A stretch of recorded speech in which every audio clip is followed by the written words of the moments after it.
Hello everyone. So we are going to look at an example lesson that I find very creative I would use with my students off of the PBS Learning Media California website.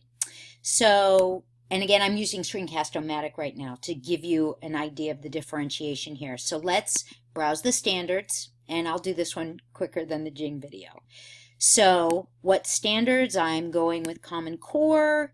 And when it says select document, I'm going to go with college readiness, and I am going to select grade 12 and examine what resources are available for me.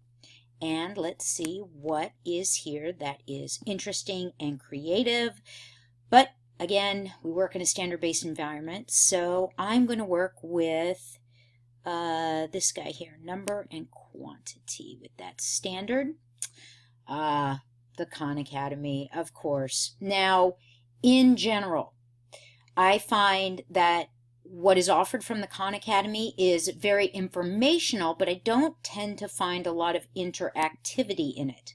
So my initial gut reaction, to be perfectly honest, is, well, I'm definitely going to have to augment this to bring in some creativity.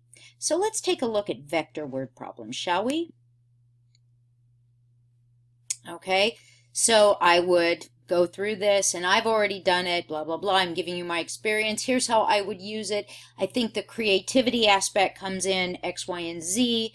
For me as the teacher, it allows me to offer multiple ways of addressing this issue through creativity, or this skill, through creativity in student choice, for the student, because there's choice in how they're going to craft, blah, blah, blah. Okay, so this is me giving you my example using Screencast-O-Matic.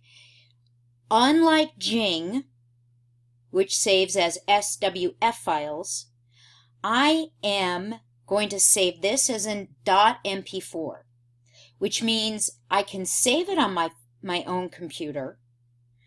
I would not recommend uploading it to Blackboard. When we try and upload MP4s into Blackboard, we get in trouble. But because it's Screencast-O-Matic, I can upload it directly into YouTube. So that's what I'm going to do with this. You will note that clicking on this, you view it through YouTube. Okay? Potato, potato, doesn't mean one is better than the other. It's all about you finding the tools that work best for you. Now, my picture in the corner, you can shut that off. One thing that you might want to keep in mind, though, for diverse learners is for anyone who has audio processing issues and for people who are working alone, seeing your video in the corner, being able to see you speaking to the person, remember you want to look at the camera, not look at yourself, being able to lip read if you need that extra bit of assistance, and to actually see a human being speaking to you can add an affective, a very positive human connection to the whole learning experience.